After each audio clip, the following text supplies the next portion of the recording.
Sign the chart, you ungrateful pest, or I'll throw you in the cell where you belong. Officer Tate's palm slammed into Denise Thompson's spine, his thumb grinding her faded scrubs into her skin. Beside him, Officer Burke gripped her arm, his boots squeaking on the waxed floor as he pinned her against the desk. To them, she wasn't a veteran charge nurse with years of dedicated service. She was just a black woman who dared to say no to their authority and the hospital's illegal demands. The first metal cuff ratcheted shut, the sharp clack echoing off the sterile walls like a gunshot. Denise stood perfectly still as both men wrenched her arms upward, trying to force her to sign the falsified medical record. They smirked, savoring her humiliation. Officer Tate and Officer Burke thought they were silencing a difficult employee. They had no idea they were currently handcuffing the $6.7 million ruin of their own lives. Before continuing, comment where in the world you are watching from, and make sure to subscribe because the next story is one you can't miss. The cardiac wing at Riverside Medical Center hummed with the tension of the late shift. Denise Thompson's comfortable shoes squeaked against the freshly waxed floor as she moved between rooms, her experienced eyes scanning vitals and checking IVs. Her extensive nursing experience had taught her to read the subtle rhythms of a hospital during the quiet hours. Something felt off. The alarm from room 412 pierced the quiet. Denise's head snapped up, her body already moving before conscious thought kicked in. Harold Jenkins's heart monitor was screaming. "Code Blue, room 412, she called out, rushing through the door. The elderly patient's skin had taken on a grayish tinge, his breathing shallow and irregular. Denise's fingers flew over the controls, checking his most recent medication entries. "What's happening?" Dr. Stephen Caldwell burst in, his white coat flapping.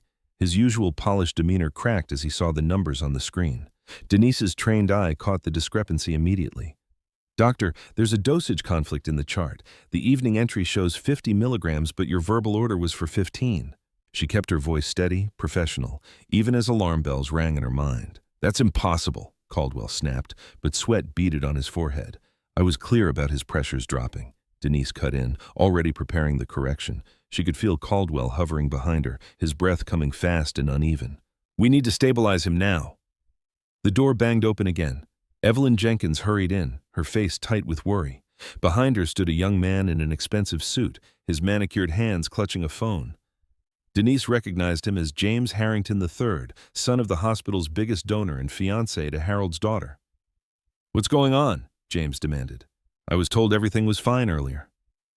"Mrs. Jenkins, please keep everyone back," Denise said firmly, positioning herself between the family and the bed. She met Evelyn's eyes and saw understanding there. "This wasn't the older woman's first hospital crisis. Let them work, James," Evelyn said, placing a restraining hand on his arm. "Denise knows what she's doing." Denise's fingers moved with practiced efficiency, adjusting medication levels while monitoring Harold's response. The wrong dosage could have killed him if it hadn't been caught in time. She felt Caldwell's nervous energy behind her, heard him speaking in low tones into his phone. Through the glass walls, she glimpsed Vanessa Lang's sleek figure striding down the hallway, already in damage control mode despite the late hour. The hospital's chief operating officer never missed a potential PR crisis, especially when it involved the Harrington family. "Blood pressure's starting to respond," Denise reported, watching the numbers climb slowly back toward normal range. Harold's color was improving, but they weren't out of danger yet. She documented each step meticulously. Doses, responses, everything had to be precise. "This is ridiculous," James Harrington III announced, his voice carrying that particular tone of entitled impatience Denise had heard too many times before. "Do you have any idea who I am, who my father is?" "Sir, please step back," Denise said firmly. "Mr. Jenkins needs—" "Don't tell me what he needs. I want to know how this happened." Evelyn Jenkins stepped between them. "James, that's enough. Let them work." Denise kept her focus on Harold, but she could feel the weight of competing agendas pressing in around her. Caldwell had stopped giving orders and was now standing too still, too quiet. Vanessa Lang had entered the room and was whispering urgently with him in the corner. Their eyes kept darting to the medication chart displayed on the room's computer screen. Harold's vitals continued their slow climb back toward stability, but Denise's neck prickled with awareness. Her extensive experience told her what was coming. She'd seen this before.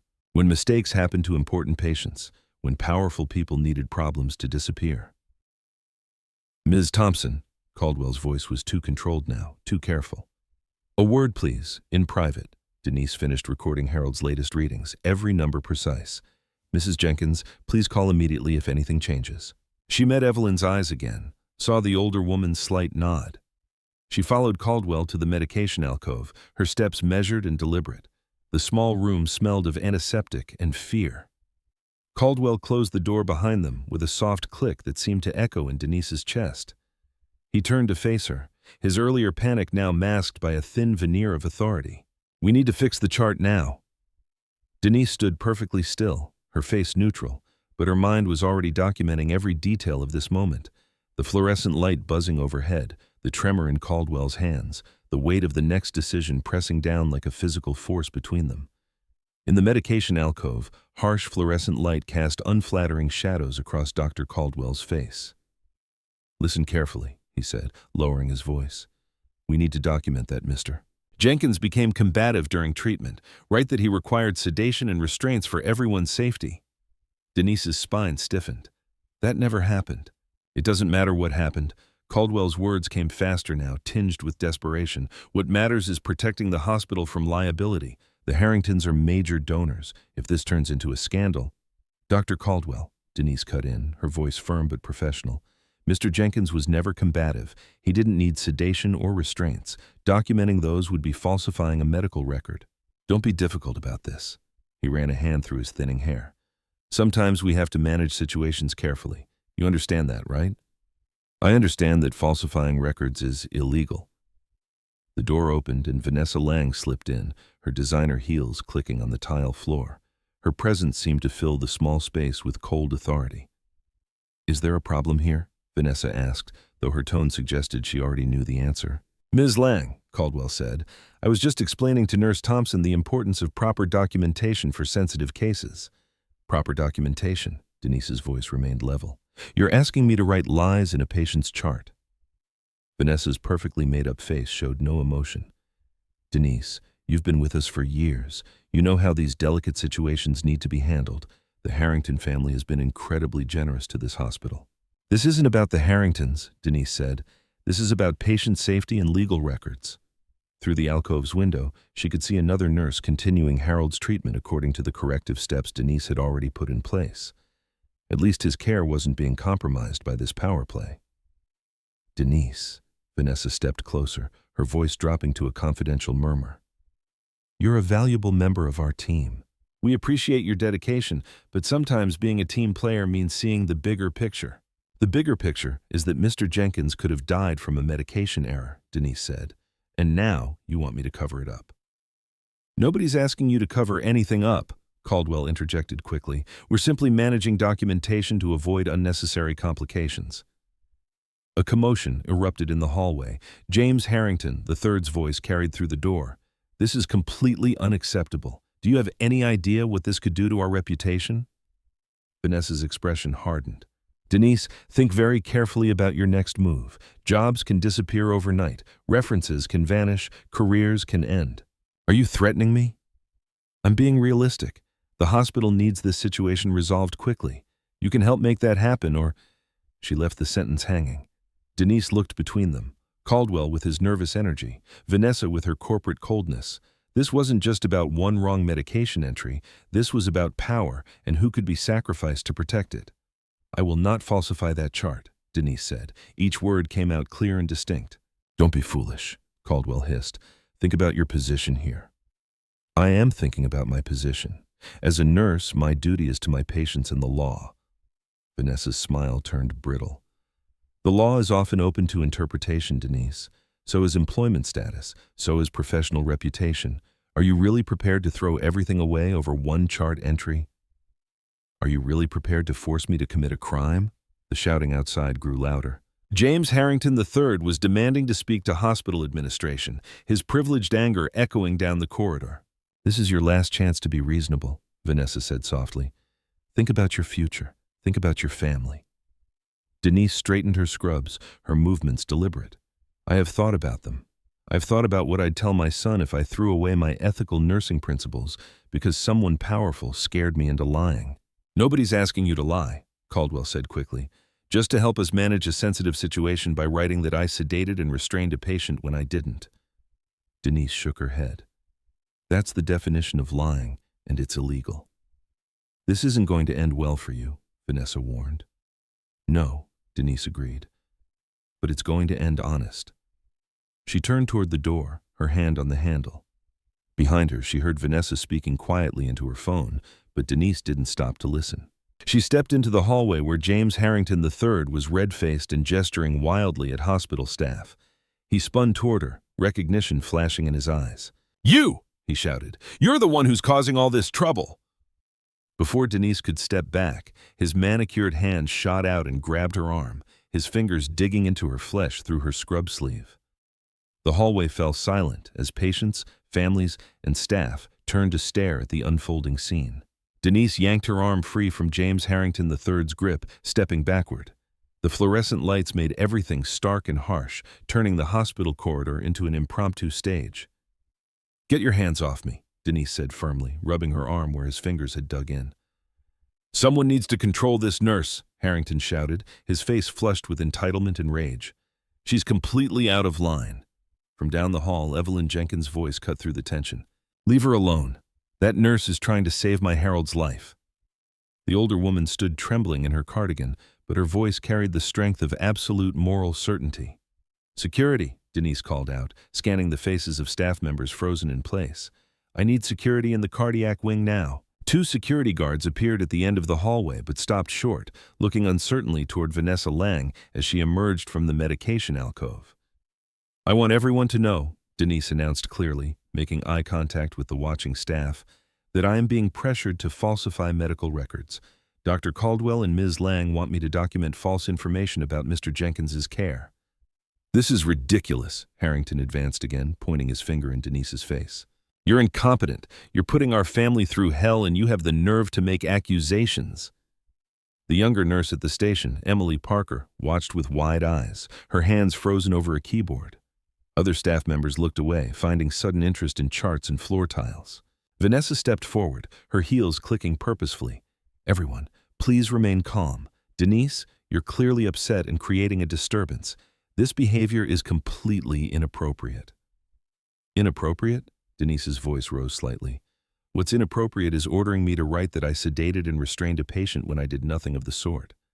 "See?" Harrington threw up his hands. "She's hysterical. She's making wild accusations." Vanessa pulled out her phone. "I'm calling the police. This situation needs to be contained." "The police?" Denise stared in disbelief. "Because I won't break the law." But Vanessa was already speaking into her phone, her voice smooth and practiced. "Yes, we have an unstable employee causing a disturbance in our cardiac unit. She's becoming aggressive and refusing to comply with hospital protocols. We need officers immediately." Denise looked around at her colleagues, people she'd worked beside for years. Most couldn't meet her eyes. Emily Parker half rose from her station as if to speak, but a sharp look from Vanessa made her sink back down. Within minutes, officers Daniel Tate and Paul Burke strode onto the floor. Tate took immediate control, his body language radiating authority and irritation before he'd even heard a word. "What's the situation?" he demanded, directing the question to Vanessa rather than Denise. "This nurse is disrupting patient care and making unfounded accusations," Vanessa said smoothly. "She's becoming increasingly volatile." "That's not true," Denise said. "I refused to falsify records after a medication error almost killed a patient. They're trying to cover it up." "Ma'am, lower your voice," Tate ordered, stepping between Denise and Vanessa. "Officer, please listen." Denise tried again. "A patient was endangered. I'm being ordered to do something illegal." "I said, lower your voice." Tate cut her off. "Stop resisting." "I'm not resisting. I'm trying to explain." "She's been like this all night," Harrington chimed in. "Completely out of control." Burke hung back, watching uncomfortably but saying nothing as his partner advanced on Denise. From Harold's room came the steady beep of monitoring equipment, the rhythm finally stabilizing thanks to Denise's earlier intervention. A nurse stepped out and gave a small nod, silent confirmation that the patient was improving. But that moment of hope vanished as Tate grabbed Denise's arm. "Turn around and put your hands behind your back." "This is insane," Denise said, her voice steady despite everything. "I'm a charge nurse doing my job." "Stop resisting," Tate barked, though Denise hadn't moved. "I'm not resisting. I'm standing still and trying to explain." Tate twisted her arms behind her back with unnecessary force. The cold metal of handcuffs bit into her wrists as he ratcheted them tight. Denise Thompson, you're under arrest for disorderly conduct and refusing to comply with officers' commands. Evelyn Jenkins' voice rose above the chaos. She saved Harold's life. You're arresting the only person who did the right thing. The older woman pushed forward despite her age, righteous anger giving her strength. That nurse figured out something was wrong and fixed it while everyone else was running around trying to cover their behinds. But Tate wasn't listening. He held Denise's cuffed arms with one hand while reaching for his radio with the other. "Dispatch, we have one in custody," he said with satisfaction. "Clearing the scene now."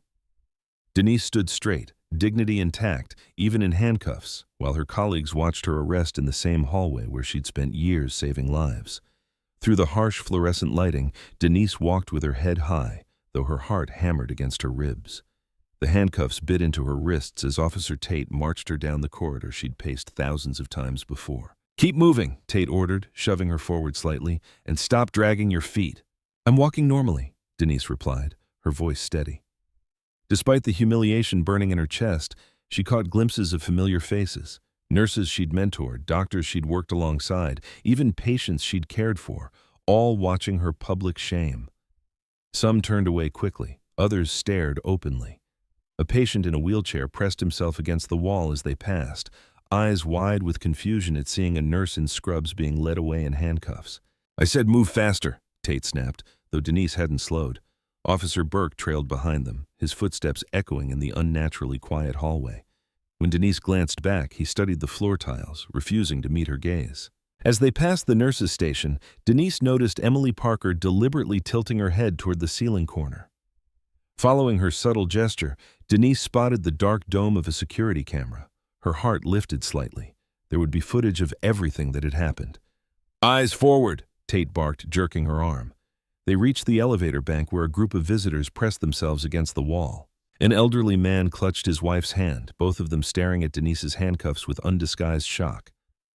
"Nothing to see here, folks," Tate announced with authority. "Just handling an unruly employee situation." Denise's face burned, but she held her head high.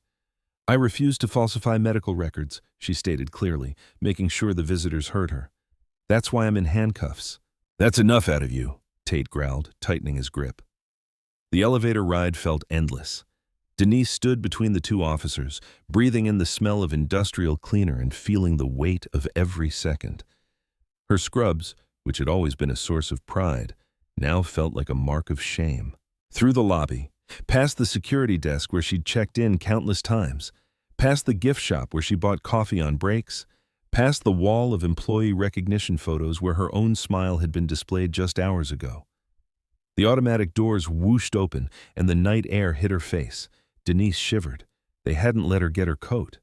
The parking lot was dark except for pools of yellow light from tall lamps, and a light drizzle had started to fall. Tate opened the patrol car's back door. "Watch your head," he said, not kindly, as he pushed her down into the seat. The inside of the police car smelled like stale coffee and wet leather. Denise focused on her breathing, remembering the meditation techniques she taught anxious patients. In through the nose, out through the mouth, stay calm, stay clear. The drive to the station passed in a blur of streetlights and early morning silence. Denise ran through the facts in her head. Dr. Caldwell's wrong dosage order, Harold Jenkins's decline, the illegal demand to falsify records, the donor's son grabbing her arm. There were witnesses. There was camera footage. The truth would come out. At the station, harsh overhead lights made everyone look sickly. They took her fingerprints, photographed her, confiscated her ID badge and the contents of her scrub pockets.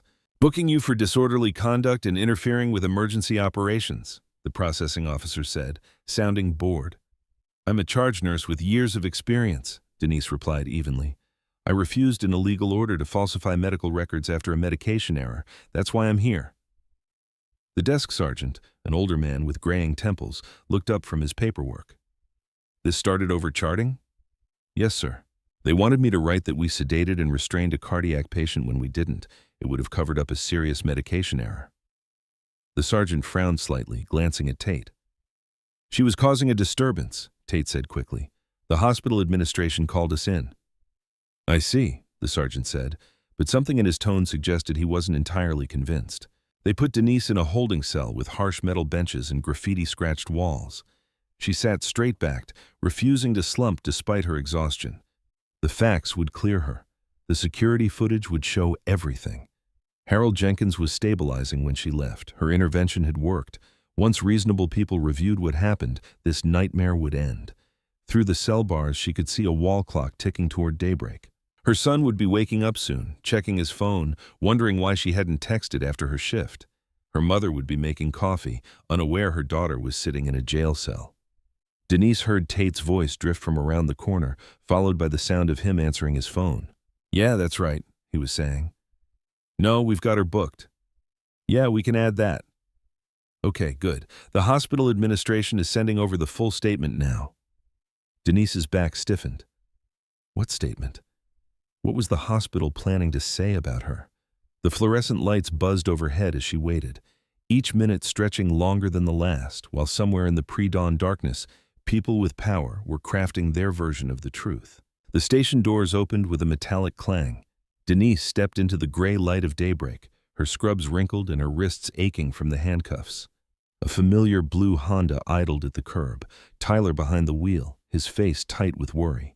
Denise slid into the passenger seat, the familiar scent of her son's car air freshener hitting her nose. For a moment, neither spoke. Tyler's hands gripped the steering wheel, knuckles white. "Mom," he started, his voice cracking slightly.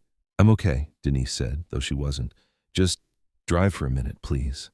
They pulled away from the police station, the morning traffic still light. Denise watched the building shrink in the side mirror, trying to process how her entire life had derailed in a single shift. "They didn't let me bring you a change of clothes," Tyler said, glancing at her scrubs. "I tried, but they said you were being processed." "It's fine," Denise straightened in her seat. "But I need to tell you exactly what happened before anything else gets twisted around." At a red light, Tyler turned to face her. At 20, he already had the focused intensity of the lawyer he was studying to become. "I'm listening." Denise told him everything. The medication error, Dr. Caldwell's illegal demand, Vanessa's threats, the donor's son grabbing her, Officer Tate's arrival, the handcuffs. Her voice remained steady, but her hands shook slightly as she described being marched through her own hospital. "There were witnesses," she finished, "and cameras.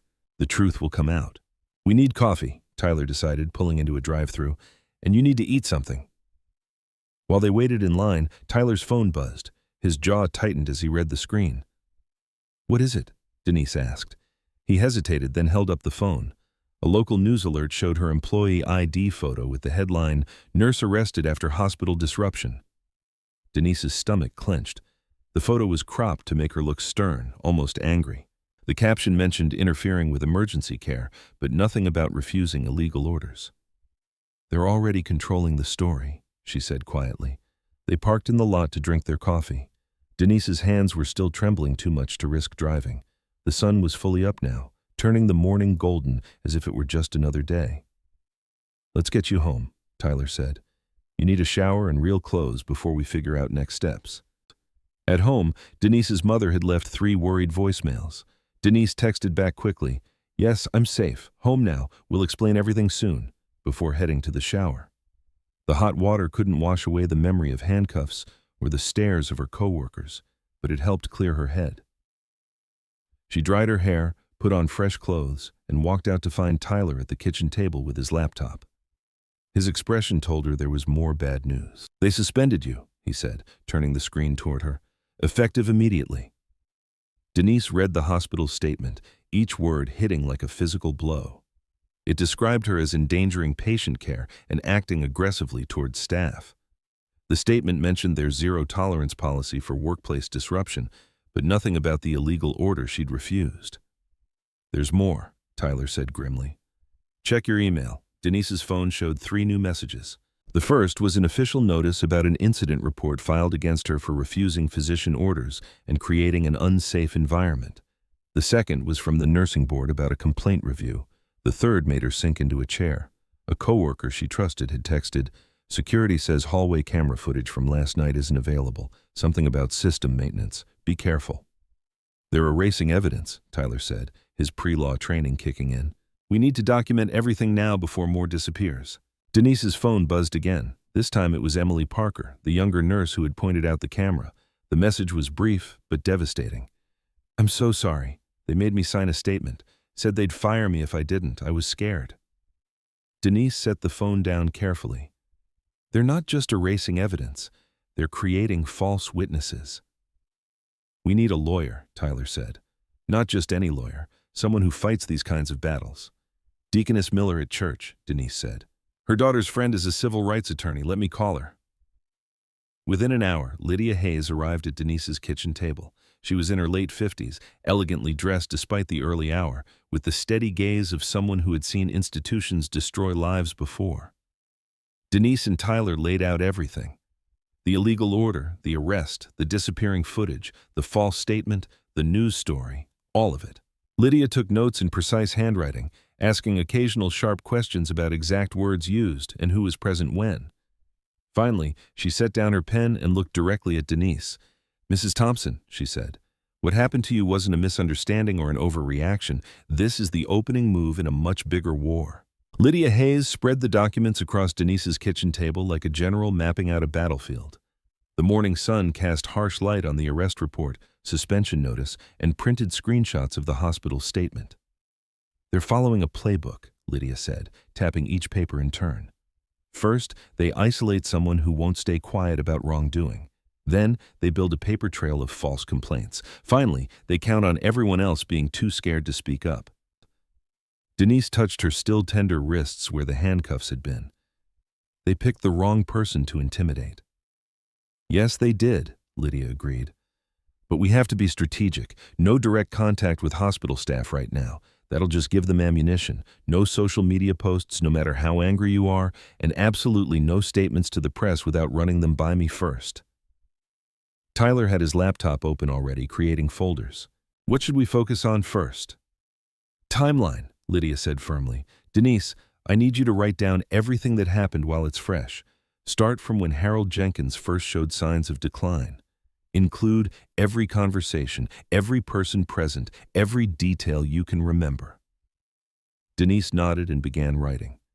The events unspooled in her memory with the precise clarity that came from years of medical charting. Harold's dropping oxygen levels, the medication discrepancy she'd spotted. Dr. Caldwell's panicked arrival. She documented each moment leading to that confrontation in the medication alcove, then the chaos that followed. Tyler worked methodically at his own task. I'm saving screenshots of everything the hospital posted, plus comments from staff and patients who were there. Some are already being deleted. Good, Lydia said. We'll need those. She made a series of rapid phone calls, her tone shifting from professional to steel-edged as needed. To the police station, a formal request to preserve all booking records and officer body camera footage. To the hospital's legal department, notice of pending litigation and demands to secure all security recordings. To Harold Jenkins's family attorney, a request for witness statements while memories were fresh. Around mid-morning, Denise's phone rang. It was Evelyn Jenkins. Denise? Evelyn's voice was firm despite her exhaustion. I've been trying to reach you all morning. Harold is stable, thanks to you catching that medication error when you did. These people trying to paint you as dangerous? I was there. I saw everything. You saved my husband's life. Denise's eyes filled with tears. Mrs. Jenkins, thank you. How is Harold doing? Getting stronger by the hour. No thanks to that doctor or that awful young man who grabbed you. I told the hospital board exactly what I saw. They tried to brush me off, but I'm not some scared employee they can bully. I'm a witness, and I'm happy to testify to what really happened. After the call, Denise felt steadier. Lydia looked pleased. Evelyn Jenkins is exactly the kind of witness we need. Respected, articulate, and morally outraged. Juries listen to people like her. They worked through the afternoon. Denise's mother called twice more, increasingly worried about news coverage. Tyler fielded calls from concerned church members while Denise kept writing, filling pages with detailed notes about the donor's son's aggression and Officer Tate's refusal to listen. By early evening, the adrenaline began wearing off. Denise stared at her mounting stack of bills on the counter. Mortgage, utilities, her mother's medications, Tyler's tuition payment coming due. The suspension is unpaid, she said quietly. How long before we can challenge it?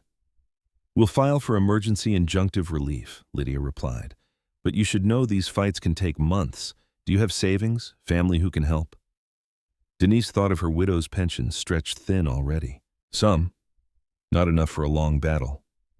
We'll figure it out, Tyler said firmly. Maybe I can pick up extra work between classes. No, Denise said. You focus on school. I'll find a way. Lydia made notes on her legal pad. First priority is protecting your nursing license. The hospital will try to attack that next. We need to get ahead of any complaints they file. The room grew darker as evening settled in. Denise's kitchen, usually filled with the sounds of cooking and conversation, felt heavy with the weight of papers documenting how quickly a life could unravel. Later that evening, Lydia's phone buzzed. She read the message, her expression hardening. That was my contact in the hospital's legal department, she said. They're planning to file a formal complaint with the state nursing board as soon as possible. They're going to claim you endangered a patient by refusing care orders. Denise pressed her hands flat against the table to stop them from shaking. Everything she'd worked for, her license, her reputation, her ability to care for patients, was under attack. But she straightened her shoulders, remembering Evelyn's words about saving Harold's life. They want me to regret refusing that illegal order, she said, but I'd do it again. A good nurse protects her patients no matter what it costs. Lydia nodded approvingly. That's exactly what we'll tell the nursing board. Now let's prepare our response before they can file that complaint. Denise's phone chirped at daybreak. She hadn't really slept, just dozed fitfully between waves of anxiety. The email notification made her stomach clench. Notice of professional conduct review, State Board of Nursing. Her hands trembled as she opened it. The formal language felt like ice water, following reports of concerning behavior, questions regarding professional judgment, potential endangerment of patient care. They had beaten them to the nursing board, just as Lydia warned. Mom. Tyler appeared in her doorway, already dressed for their meeting at Lydia's office. I made coffee. Denise nodded, unable to speak past the tightness in her throat. Decades of nursing excellence, hundreds of lives touched, countless nights spent helping others heal. All of it now painted as suspicious by people who valued money over medicine. In Tyler's car, Denise's phone kept buzzing with news alerts. Her mugshot had spread to local news sites, comment sections filling with speculation about what kind of nurse gets arrested on duty. Unstable, aggressive, threatening. Each word felt like another brick in the wall they were building around her reputation. Don't read those, Tyler said, reaching over to lower her phone. We're almost at Lydia's office. They're making me sound crazy, Denise said. Like I just snapped and started causing problems. Nobody's mentioning the illegal order or Harold nearly dying. That's why we're fighting back, Tyler replied, his voice steady like his father's used to be. Truth matters more than their story. Lydia's office buzzed with focused energy when they arrived. She had already drafted preservation demands for security footage, internal emails, and dispatch recordings. Her paralegal was researching similar cases where hospitals tried to silence staff who reported safety issues. They're following the standard playbook, Lydia explained, spreading documents across her conference room table. First discredit, then isolate, then overwhelm with institutional pressure until the target gives up and goes away quietly. I'm not going anywhere quietly, Denise said. Good, because they're already coordinating their story. Lydia held up Officer Tate's police report. Look at this language about your escalating non-compliance and interference with medical protocols. It's almost word for word what Vanessa Lang told dispatch. They got their stories straight before they even called the police. Denise's phone buzzed again. A text from Emily Parker, a respiratory therapist she'd worked with for years. They told us this morning not to contact you. Everything has to go through admin now. I'm so sorry. Minutes later, another message from a different coworker. They took down your photo from the recognition wall like they're trying to erase you were ever here. It's not right. Document everything, Lydia instructed, seeing Denise's expression. Every contact, every deleted photo, every attempt to isolate you. It shows consciousness of guilt on their part. They spent hours working through their response to the nursing board. Lydia insisted on precise professional language that highlighted Denise's spotless record and ethical obligation to refuse illegal orders. They attached witness statements from patients' families who remembered Denise's care, though many current staff were too afraid to speak yet. The nursing board review could take months, Lydia warned. Meanwhile, they'll keep pressing. More complaints might appear. Old incidents could suddenly become issues. They have lawyers and PR teams whose whole job is making problems go away by destroying the person who exposed the problem, Denise said bitterly. Exactly. But here's what they don't expect. We're going to hit back harder. Civil rights violation, wrongful arrest, witness intimidation, conspiracy to cover up patient endangerment. By the time we're done, they'll wish they'd just admitted the mistake and apologized. Around mid-afternoon, they finished the initial nursing board response. Denise felt drained but focused. The fear was still there, but anger had begun burning hotter, not just for herself, but for others who might face similar pressure to compromise their ethics. Driving home, Tyler took the long way to avoid passing the hospital. Denise appreciated the gesture but said, "I'm not hiding from them. Take the regular route tomorrow." They were barely home when Denise's doorbell rang. Evelyn Jenkins stood on the porch, looking determined despite her obvious fatigue. "I know I should have called first," she said, "but Harold insisted. He's being discharged soon and he wants to thank you himself before they try to twist everything around. That young man who grabbed you, his father is already pushing the hospital board to handle the situation discreetly." Well, Harold and I aren't staying quiet about what really happened. Denise felt tears threatening again, but these were different from the morning's despair. Here was proof that truth could outlast lies, that doing right mattered more than doing what was easy. "Please come in, Mrs. Jenkins," Denise said. "Would you like some tea?" Evelyn Jenkins settled into Denise's worn armchair, her hands clasped tightly in her lap. The living room felt crowded with Lydia and Tyler leaning forward on the couch, everyone focused on catching every detail. "I want to be crystal clear about what I saw," Evelyn said. Her voice carried the steady certainty of someone who had spent a lifetime speaking uncomfortable truths. "That young man, the donor's son, he grabbed Denise first. She never threatened anyone. She was trying to protect my Harold." Denise poured tea with slightly shaking hands while Evelyn continued. "Dr. Caldwell was practically sweating through his coat. I heard him tell Denise to just write it up the way he said. She refused. Said something about not falsifying records. He kept getting more worked up, but Denise stayed professional." Lydia took careful notes, her pen scratching against her legal pad. "Did you hear specific mentions of restraints or sedation in their conversation?" "Yes," Evelyn nodded firmly. "Dr. Caldwell wanted her to write that Harold needed restraints, but my husband wasn't violent. He was scared and sick. Denise was the only one actually helping him." "And the police response," Lydia prompted. "What stood out to you about that?" "That Officer Tate, he came in ready for trouble, ignored me completely when I tried to explain. Just kept talking over Denise, getting louder while she tried to explain about the records." Evelyn's hands tightened. "I've seen that kind of thing before. Some people in uniform decide who's guilty before hearing a word." The next morning, Lydia conducted a formal recorded interview with Evelyn in her office. Every detail mattered. Exact phrases, who stood where during the confrontation. Evelyn's clear memory and moral outrage made her an ideal witness. While Lydia worked with Evelyn, Tyler dove into public records. His pre-law training helped him spot patterns in complaint filings and police reports. "Mom, look at this," he said when Denise brought him lunch. He turned his laptop to show a spreadsheet. "Officer Tate has 8 excessive force complaints in 3 years. 5 involved black professionals, a teacher, an accountant, 2 nurses, and a social worker. Every report uses the same language: aggressive demeanor, non-compliant with instructions, escalating behavior." Denise leaned closer, seeing her own experience reflected in other cases. "They make it sound like we're the dangerous ones just for standing our ground professionally." "Exactly," Tyler said. "And here's something else. Remember that respiratory therapist who quit suddenly last year, Marcus Johnson? He filed a workplace complaint right before leaving. It's heavily redacted, but it mentions pressure to modify documentation and ethical concerns about record accuracy." Lydia returned from the Evelyn interview energized.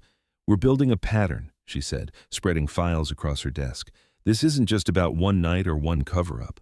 The hospital has a system for handling problems that might embarrass donors or expose liability." Denise nodded slowly. "I always wondered why certain incidents never made it into official reports. Things involving wealthy patients or their families just disappeared." They spent the afternoon reconstructing electronic trails. Denise identified which administrative logins could alter charts after the fact. She explained how timestamp patterns could reveal unauthorized changes. Her technical knowledge of hospital systems, combined with Lydia's legal experience, began exposing the machinery of institutional cover-ups. "Look here," Denise pointed to a screen showing access logs. "These entries after midnight, that's not normal nursing staff. That's someone with override privileges rushing to clean things up." The work felt different now. Denise wasn't just defending herself anymore. She was helping expose something bigger. Each document they reviewed, each pattern they uncovered added to a picture of systematic abuse of power. "They count on people being too scared or too isolated to fight back," Lydia said, watching Denise analyze another set of records. "But you're not alone, and you're not staying quiet."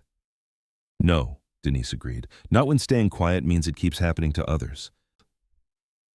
By evening, they had mapped out a timeline of suspicious chart access, identified key witnesses beyond Evelyn, and documented multiple instances where similar pressure tactics had been used against staff who raised concerns. Denise was exhausted but clear-headed when she finally headed home. The weight of professional disgrace had shifted, replaced by something stronger: determination to expose the truth, not just for herself, but for others who had been silenced. Just before midnight, her phone lit up with Lydia's number. "Denise," Lydia's voice crackled with urgency. "I just got a call from someone in hospital. He says the hallway footage we were told was gone might still be sitting on their backup server. They didn't wipe everything." Denise arrived at Lydia's office before sunrise, dark circles under her eyes betraying her restless night.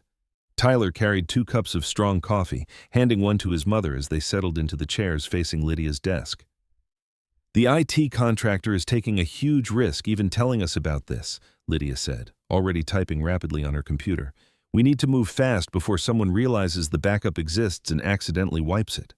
Denise leaned forward, pushing aside her exhaustion. "What exactly do you need from me?"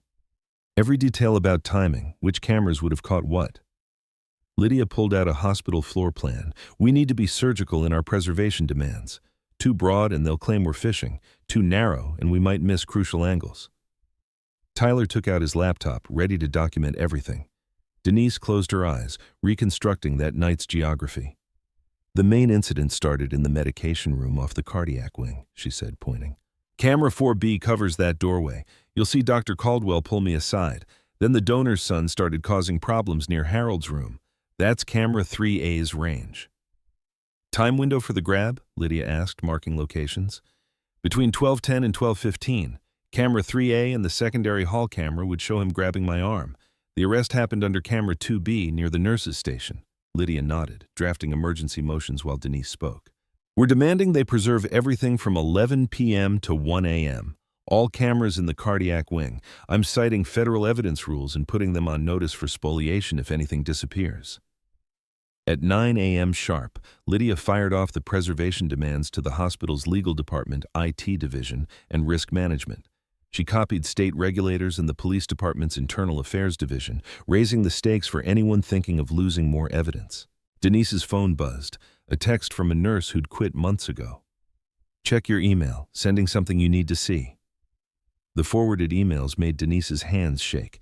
3 separate messages from Vanessa Lang to department managers spanning the past year. Reminder: incidents involving donor family members require verbal report only. No written documentation without executive approval. "This is their playbook," Lydia said, scanning the emails. "They've been burying donor problems for years. Your refusal threatened their whole system." By 11 a.m., the hospital's lawyers were pushing back, claiming technical difficulties accessing archived footage. Lydia responded with threats of immediate court intervention. "They're stalling," she told Denise, "but they know destroying evidence now would be worse than whatever the footage shows." Around noon, Evelyn called. "Harold wants to help," she said. "He's still weak, but he's clear-headed. He remembers you catching the medication error. He'll testify that you saved his life." Denise pressed her hand against her mouth, fighting tears. Harold's testimony would give her case something the hospital couldn't easily dismiss: a living witness to their negligence and her competence. "The public angle matters," Lydia explained. "A grateful patient speaking up makes it harder for them to paint you as dangerous or unstable." They worked through lunch. Tyler coordinating with Lydia's paralegals to document every communication. At 2 p.m., the IT contractor called through a secure line. "I found it," he said nervously. Multiple camera angles, full audio on some feeds, but they'll challenge chain of custody since the primary system marked it as deleted. Let them, Lydia said. We'll authenticate through timestamps and metadata. Just confirm, what do you see in the footage? Everything she described, the doctor pulling her aside, the donor's son grabbing her, the arrest, and audio of her explicitly refusing to falsify records. Denise sank back in her chair, tension draining from her shoulders. For the first time since the handcuffs clicked around her wrists, she felt the ground steadying beneath her. By late afternoon, Lydia had secured a backup of the footage through court channels.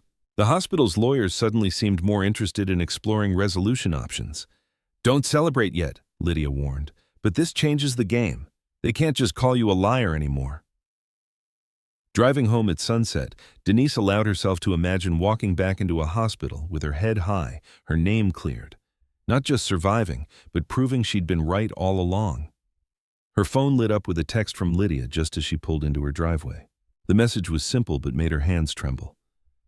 We recovered video, and it helps you. Denise's hands trembled on her doorknob, Lydia's text message burning in her mind. Tyler appeared beside her, car keys already in hand. I'm driving you, he said firmly.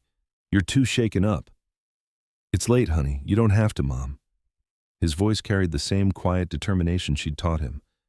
You haven't let me help enough. I'm driving. The city streets were nearly empty as they made their way to Lydia's office. Traffic lights cast alternating red and green glows across their faces.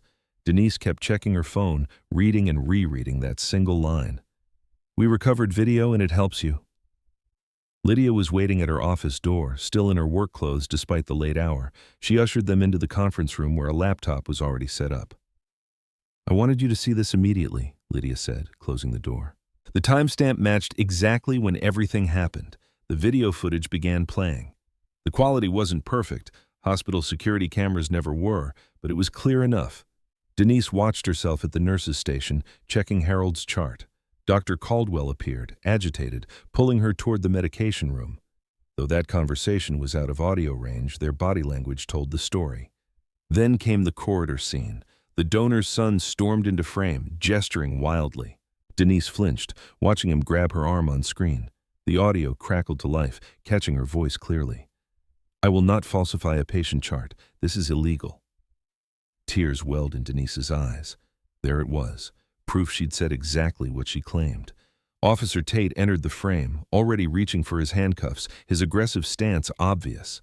The camera caught him talking over Denise's attempts to explain, his finger jabbing toward her face. Look at his body language, Lydia said, pausing the video.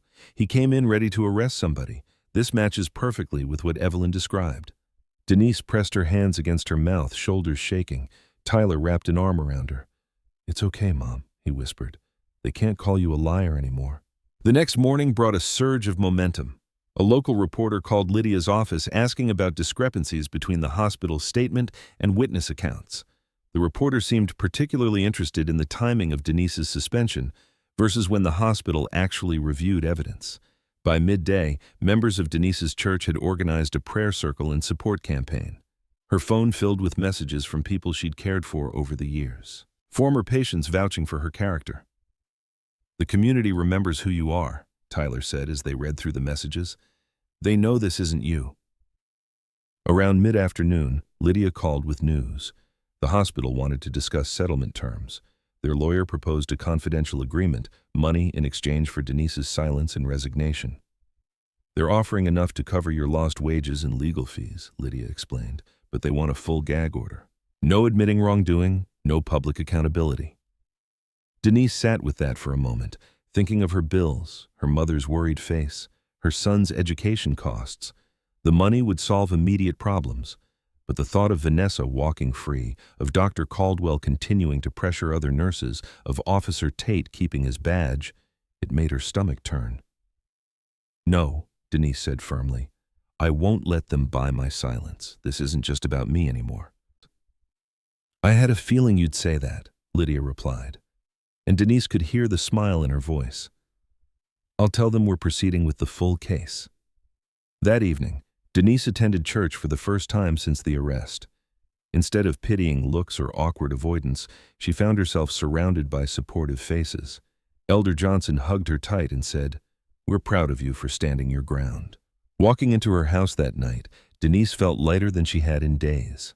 The video evidence, the community support, the hospital's attempted settlement, it all pointed to the truth finally breaking through. You seem different, Tyler observed as they sat down for a late dinner. I think I finally believe we can win this, Denise admitted. Not just clear my name, but make sure they can't do this to anyone else.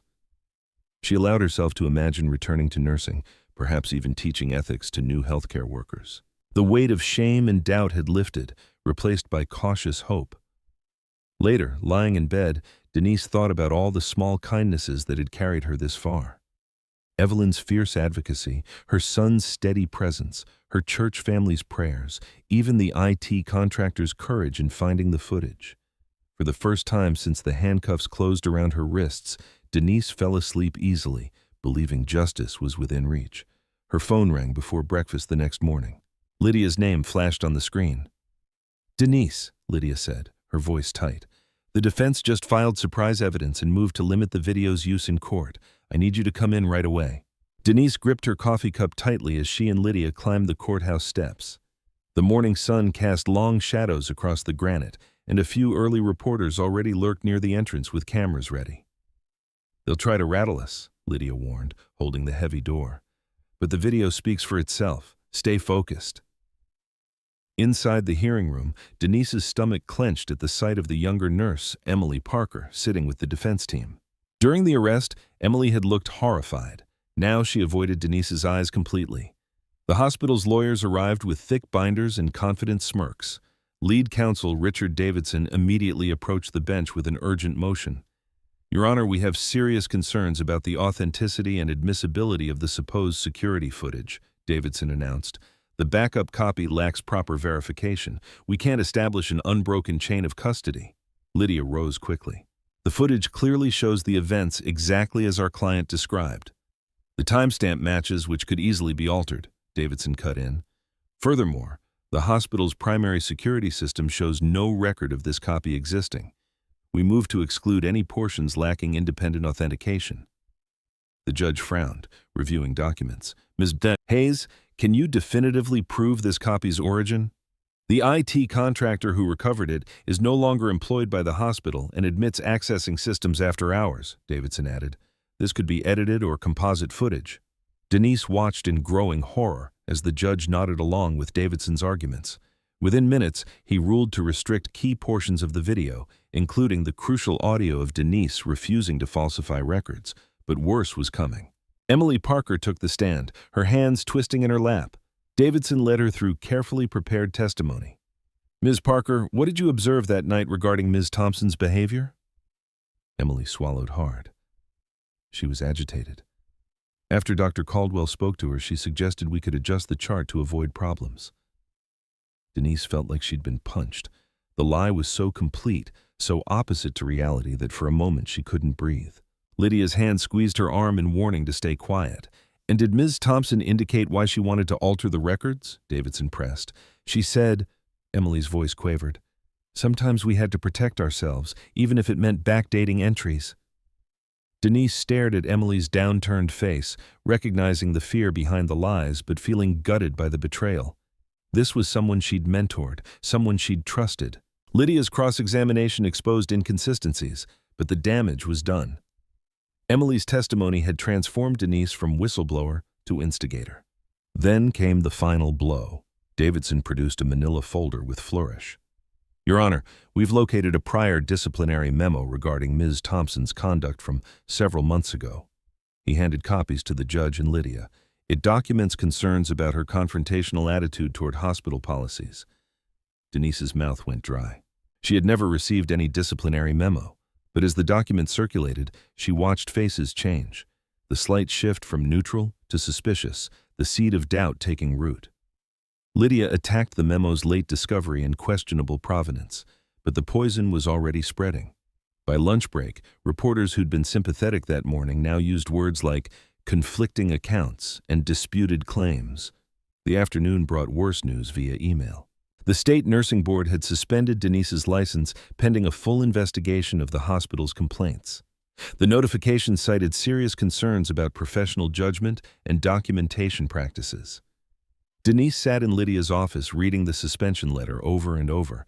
Everything she'd built over decades of nursing was crumbling. Her reputation, her career, her ability to support her family, all hanging by increasingly frayed threads. "We can fight this," Lydia insisted, but her voice held less certainty than before. "The memo's timing is suspicious. Emily's testimony contradicts known facts. We just need—" Denise's phone buzzed, Tyler texting that news vans were outside their house again. Before she could reply, another message arrived. Her mother had tried to confront the reporters and collapsed on the front lawn. "I have to go," Denise gasped, already grabbing her purse. "Mom's down. They're calling an ambulance." She barely remembered the drive home.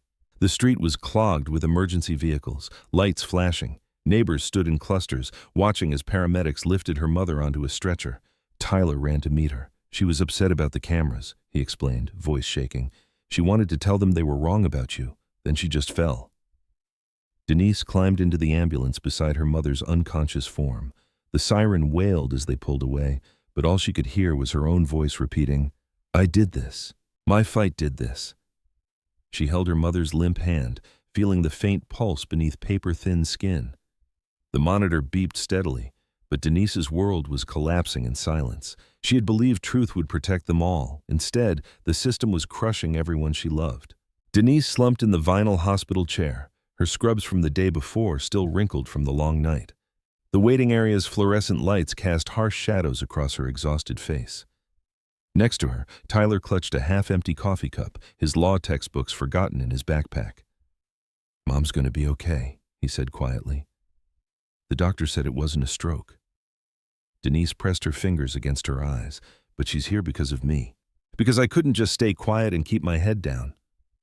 "That's not who you are," Tyler countered. "And it's not what you taught me to be." "I taught you to be smart, not stubborn," Denise's voice cracked. "Look what fighting got us. Your grandmother in a hospital bed, my career in ruins, reporters camping outside our house. Maybe I was wrong to think one person could stand up to all this." She pulled out her phone, scrolling through missed calls from Lydia. Her finger hovered over the number. "What are you doing?" Tyler asked. "Thinking maybe we should take whatever deal they'll still give us.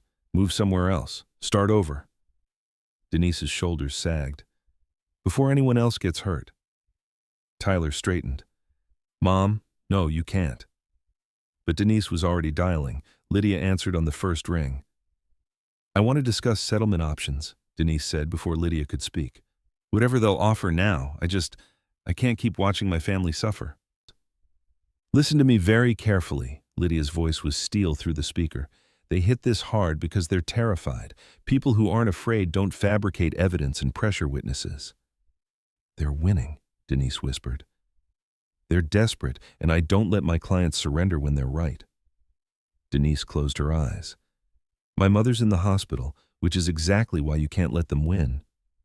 Lydia paused.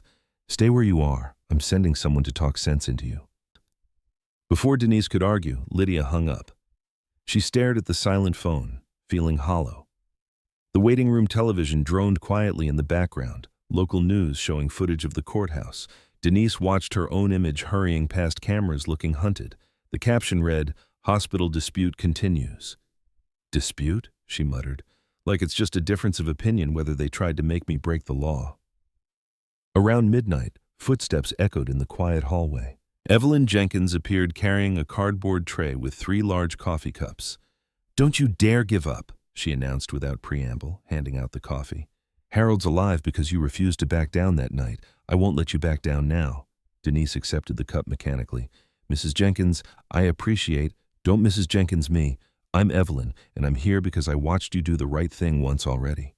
She settled into a chair, her voice softening. "I know what it looks like when powerful people close ranks. They count on decent people breaking before the finish line." "They're hurting my family," Denise said, "because they know it's the only way to hurt you." Evelyn leaned forward. "You think running away protects anyone? It just teaches them they can do this again to the next nurse, the next patient, the next family." Denise stared into her coffee, the steam fogging her vision. Or maybe those were tears. "I was so sure the truth would be enough," she whispered. Truth is enough when good people stand by it, Evelyn said firmly. That's why they work so hard to make us doubt ourselves, to make us quit early. Tyler touched his mother's arm. She's right, Mom. Remember what you told me when I wanted to quit pre-law because it was too hard? You said anything worth doing was going to have moments that tested us. Denise's throat tightened. She did remember that conversation. Tyler, overwhelmed by his first semester, ready to change majors. She told him that courage wasn't about never being afraid, but about continuing anyway. I'm tired, she admitted. I'm so tired of being afraid. Then let's be tired together, Evelyn said, but not beaten. The hours crept toward dawn. Denise dozed fitfully while Tyler reviewed case notes on his laptop. Evelyn stayed, her presence steady as a lighthouse. As the first pale light began filtering through the windows, Tyler suddenly sat up straighter. Mom. He was frowning at his screen. Can I see that disciplinary memo again? Denise dug through her purse for the crumpled copy. Why? Something's bothering me about it. He spread the paper on his knee, comparing it to something on his laptop. The formatting looks weird. Weird how? I don't know exactly. He squinted at the header, the margins, the font. Just different from the other hospital documents we have from several months ago, like it's... His voice trailed off as he clicked through more files. The rising sun caught the edge of the paper, illuminating the crisp letterhead and precise spacing. Tyler's fingers traced the margin measurements, his expression changing from confusion to sudden sharp focus. Mom, he said slowly, I need to show this to Lydia, right now. Dawn light streamed through the hospital waiting room windows as Tyler spread printouts across a small table. His hands shook slightly from exhaustion and caffeine, but his eyes were sharp. Look at this, he said, pointing to the hospital's disciplinary memo. The letterhead format, the font, even the spacing. It's different from older documents. Denise leaned closer, squinting at the papers. After so many sleepless hours, the text blurred before her eyes. I don't see it, baby. What am I looking for? That's just it. You wouldn't notice unless you were specifically comparing templates. Tyler pulled up hospital documents on his laptop. See these memos from last year? The margins are different. The logo placement is off-center, and they use a different font package. Lydia arrived minutes later, her heels clicking purposefully down the quiet hospital corridor. Despite the early hour, she looked ready for battle. Show me everything, she commanded, pulling up a chair. Tyler walked them through his discovery. The hospital updated their administrative templates a couple of months ago, but this disciplinary memo is supposedly from several months before that. And you're certain about the timeline? Lydia asked, already taking notes. I found the IT bulletin announcing the template rollout. Tyler turned his laptop to show them. They switched to a new document management system. Everything changed. Formatting, fonts, even the way dates are displayed. Denise's heart began to pound. So the memo was created after your arrest, Lydia finished, her voice hard with certainty. They backdated it to create a false history of problems. By 9 that morning, they had moved to Lydia's office. A forensic document examiner named Dr. Karen Foster hunched over the memo, comparing metadata and technical details. The template signatures are definitive, she explained, pointing to code on her screen. This document uses formatting packages that didn't exist when it was supposedly created. It's like finding a letter from the 1950s typed in Times New Roman. Technically impossible. Denise pressed her hands flat against Lydia's desk, trying to stay steady. Will it be enough? Combined with the other inconsistencies? Dr. Foster nodded. This is deliberate falsification of evidence. The metadata timestamp alone proves it was created after your arrest. Around 11, Lydia's phone buzzed. Her eyebrows shot up as she read the message. The younger nurse, the one who testified against you, she wants to meet privately. An hour later, they gathered in a small conference room at a neutral law office across town. The nurse, Emily Parker, couldn't stop fidgeting with her hands. I can't do this anymore, she whispered. I can't sleep. I can't look at myself in the mirror. Take your time, Lydia said gently. Just tell us what happened. Emily's story spilled out in rushed, broken sentences. After Denise's arrest, Vanessa Lang had called her into her office, made it clear that Emily's continued employment depended on her cooperation. But the real threat came later. My sister's visa sponsorship, Emily said, wiping her eyes. The hospital handles it through their international medical program, Ms. Lang said if I didn't sign the statement she prepared, she'd have to reevaluate the sponsorship. Denise felt sick. She threatened your family. Emily nodded, then reached for her phone with trembling fingers. I was so scared that day. I started recording on my phone when she called me back in. She pressed play. Vanessa's cold voice filled the room. I trust you understand the consequences of being difficult about this. Your sister's position here is a privilege, not a right. Don't make me regret supporting her visa application. Lydia leaned forward. You recorded this? I knew it was wrong, Emily whispered. I knew what they were doing to Denise was wrong, but I was terrified. You're doing the right thing now, Denise said softly. By mid-afternoon, Lydia's conference room looked like a war room. Evidence boards covered the walls, the fabricated memo, the metadata proof, Emily's recording, timeline charts showing how the false narrative was constructed. It's all connected, Lydia said, drawing lines between events. Vanessa coordinates with Tate before he arrives. The video conveniently disappears. Witnesses are pressured. False documents appear. This wasn't chaos, it was choreographed. Denise stared at the boards, seeing for the first time how the pieces fit together. They really thought they could bury the truth. They almost did, Tyler reminded her. If we hadn't found that template issue, but we did find it, Lydia cut in. And now we have proof of witness intimidation, evidence tampering, and coordination between hospital administration and police. We're not just defending you anymore, Denise. We're taking them all down.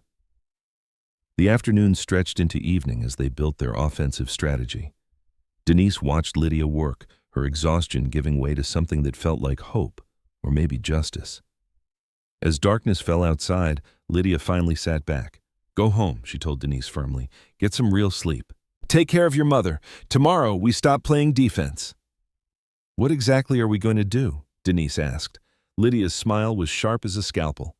We're going to show them what happens when you try to destroy a good person who refuses to break. The morning sun cast long shadows across the courthouse steps as Denise climbed them beside Lydia. Her mother sat in a wheelchair, insisted on being there despite her recent collapse. Tyler pushed the chair, his jaw set with determination. Behind them, Emily Parker hugged herself against the morning chill, while Evelyn Jenkins walked with the straight-back dignity of someone who had waited too long to speak truth. Inside the courtroom, Vanessa Lang sat at the defense table in an expensive gray suit, her posture rigid. Dr. Caldwell kept adjusting his tie. Officer Tate glared from his seat while his partner Burke studied the floor. All rise, the bailiff called. Judge Thompson entered, and Denise felt the weight of everything converge in this moment, all the sleepless nights. The public shame, her mother's collapse, it all led here. Lydia opened with surgical precision. Your Honor, we have new evidence proving deliberate fabrication of documents and witness intimidation.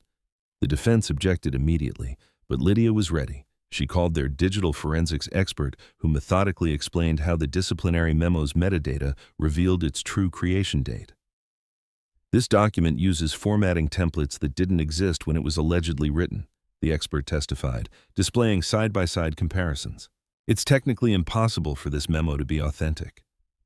Vanessa's face tightened as her carefully constructed narrative began to crack. Dr. Foster walked the jury through every technical detail, the font packages, the template signatures, the timestamp data that proved the memo was created after Denise's arrest.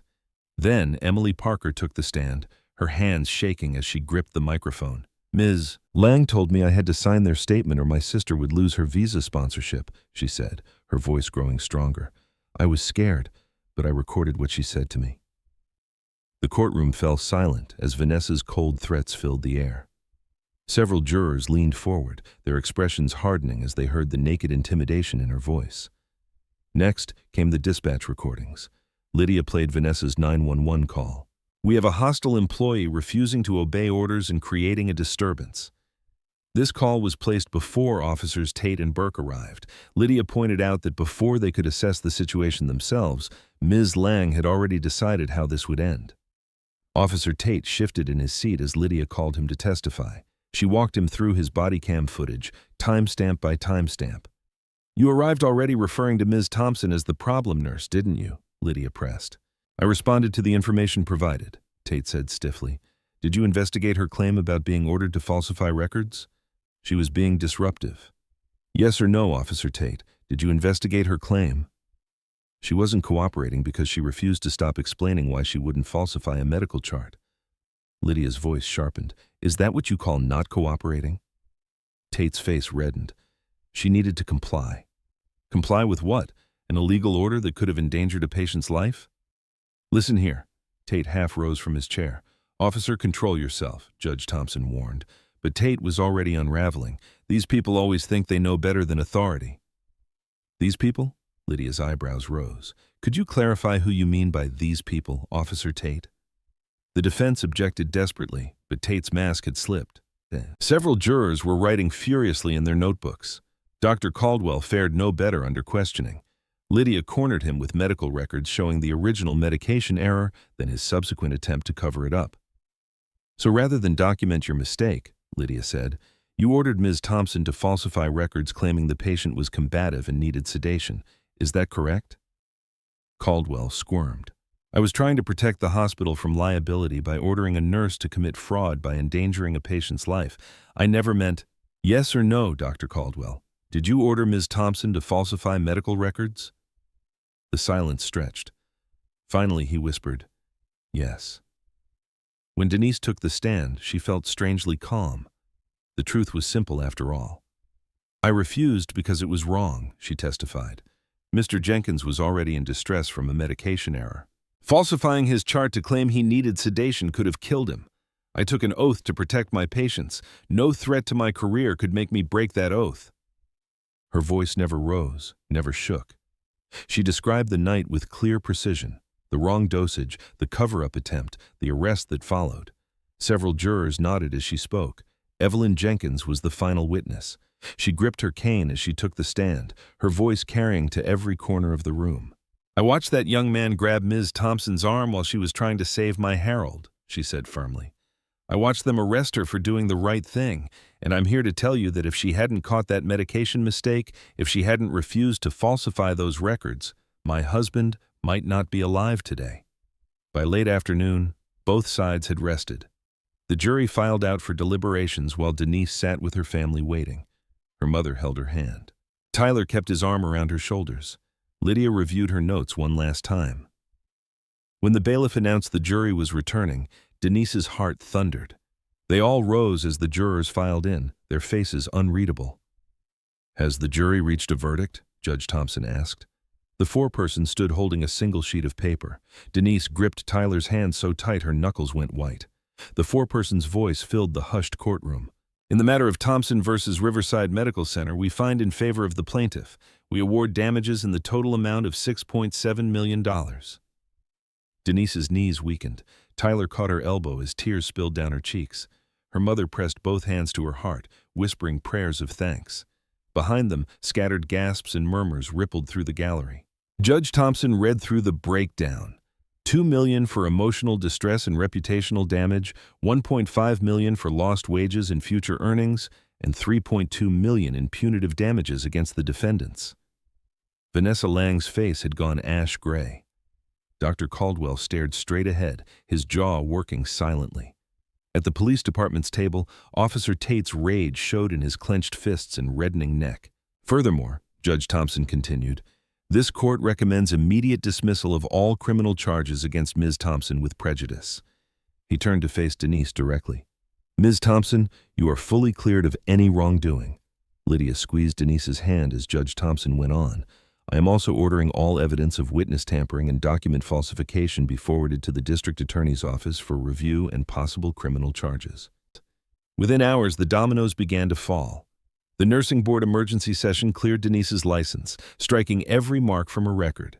The hospital board convened an emergency meeting and emerged with a statement announcing Vanessa Lang's immediate termination and an external investigation into systemic failures in ethical oversight and police coordination. Dr. Caldwell didn't wait for formal proceedings. His resignation letter landed on the chief of medicine's desk before sunset. Officer Tate received notice of suspension pending termination, with Internal Affairs launching a broader review of his past conduct. Burke, seeing the writing on the wall, submitted his retirement paperwork the same day. Outside the courthouse, Denise blinked in the late afternoon sunlight. News cameras caught her emergence, but this time she wasn't a mugshot. She was a woman standing tall, family beside her. Truth confirmed at last. "Ms. Thompson," reporters called out. "How does it feel to be vindicated?" Denise paused on the steps, Tyler's arms steady around her shoulders. "This was never about money," she said clearly. "This was about right and wrong, about standing up when someone in power tries to force you to do something dangerous and illegal. No nurse should have to choose between their conscience and their career." Emily Parker pushed through the crowd to hug her, crying, "I'm so sorry I didn't speak up sooner," she whispered. "You found your courage when it mattered most," Denise assured her. Evelyn Jenkins made her way over with her cane. "You showed them what real integrity looks like, dear. Harold and I are so proud of you." In the weeks that followed, Denise moved with deliberate purpose. She paid off her mother's medical bills and set up a comfortable retirement fund. She covered Tyler's remaining pre-law tuition and established a scholarship fund for nursing students from working-class families. But her largest investment went into creating the Thompson Foundation for Healthcare Ethics and Legal Defense.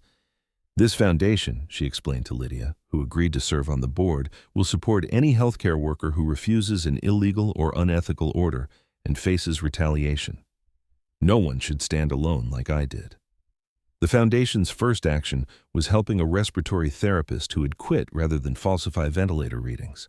Then came a pharmacy tech pressured to mislabel medication dates, and an orderly threatened for reporting patient abuse. Word spread through hospital break rooms and nursing stations. There was finally somewhere to turn. 3 months after the verdict, Denise stood at a podium in the state's largest medical conference center. Hundreds of healthcare professionals filled the auditorium. In the front row sat her mother, fully recovered and beaming with pride. Beside her was Tyler, who had just finished his first semester of law school with top marks. Evelyn Jenkins sat with them, nodding encouragement.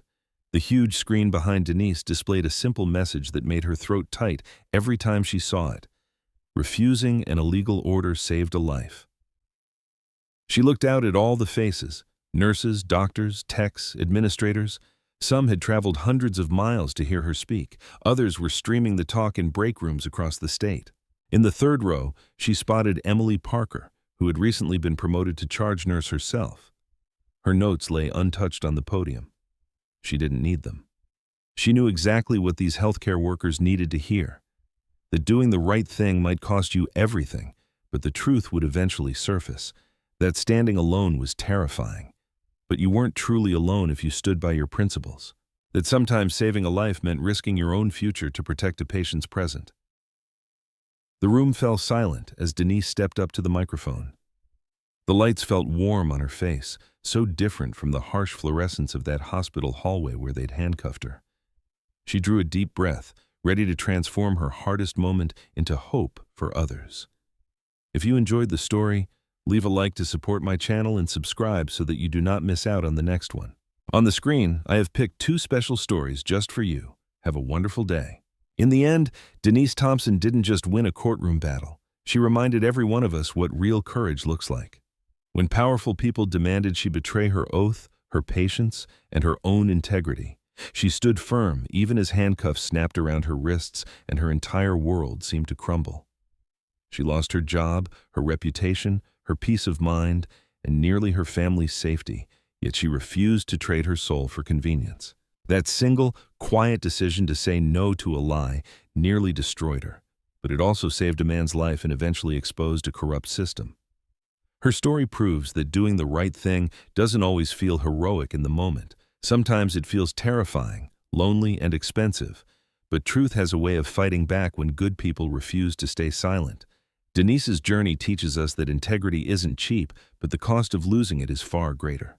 No matter how dark the hallway gets, how loud the threats become, or how many doors slam shut, never let fear convince you that silence is safer than honesty. Your stand today might be the reason someone else finds the strength to stand tomorrow. If Denise's story moved you, if it stirred something deep inside your heart about courage, justice, and staying true even when it hurts, drop a comment below and tell me, what would you have done in her place? Have you ever had to choose between your principles and your security? I read every single comment, and if you believe in stories that inspire real strength and moral courage, hit that subscribe button right now and turn on notifications. Tomorrow's story is another powerful one you won't want to miss. Thank you for being here. Your support means more than you know.